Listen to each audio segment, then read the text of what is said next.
हिंदू धर्म में भगवान विष्णु को सृष्टि का पालन करता माना जाता है। जब जब धरती पर अधर्म बढ़ता है, तब तब वे अलग अलग रूपों में अवतार लेकर धर्म की स्थापना करते हैं। पहला अवतार है मत्स्य अवतार।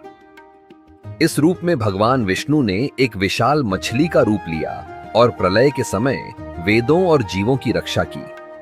यह अवतार हमें ज्ञान और जीवन की सुरक्षा का महत्व सिखाता है।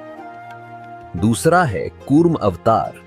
इसमें भगवान विष्णु ने कछुए का रूप धारण किया और समुद्र मंथन के दौरान मंदराचल पर्वत को अपनी पीठ पर सहारा दिया। यह हमें धैर्य और समर्थन की शक्ति का संदेश देता है। तीसरा अवतार है वराह। इस रूप में भगवान विष्णु ने एक विशाल वराह का रूप लिया और पृथ्वी को हिरण्याक्ष नामक राक्षस से बचाया। यह अवतार बुराई पर अच्छाई की जीत का प्रतीक। चौथा अवतार है नरसिंह, जो आधा मनुष्य और आधा सिंह थे। उन्होंने भक्त प्रहलाद की रक्षा के लिए हिरण्यकशिपु का वध किया।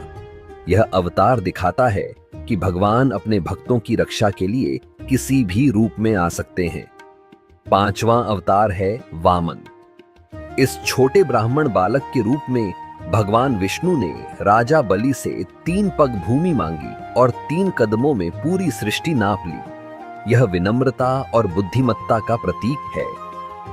छठा अवतार है परशुराम। वे अन्याय और अधर्म का नाश करने के लिए अवतरित हुए।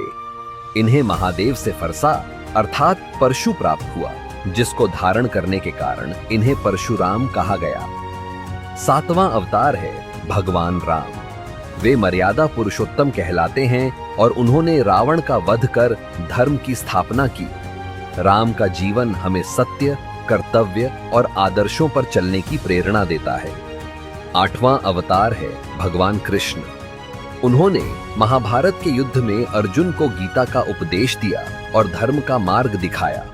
उनका जीवन प्रेम, बुद्धि और नीति का अद्भुत उदाहरण है। नौवां अवतार माना जाता है भगवान बुद्ध। उन्होंने अहिंसा, करुणा और शांति का संदेश दिया। यह अवतार मानवता और आंतरिक शांति की ओर मार्गदर्शन करता है। 10वां और अंतिम अवतार है कल्कि, जो अभी आने वाले हैं।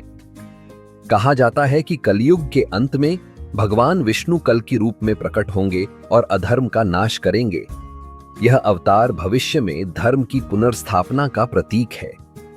इस प्रकार भगवान विष्णु के ये 10 अवतार हमें जीवन के विभिन्न पहलुओं, धर्म, सत्य, करुणा और न्याय का मार्ग दिखाते हैं। हर अवतार का अपना विशेष महत्व है और सभी मिलकर हमें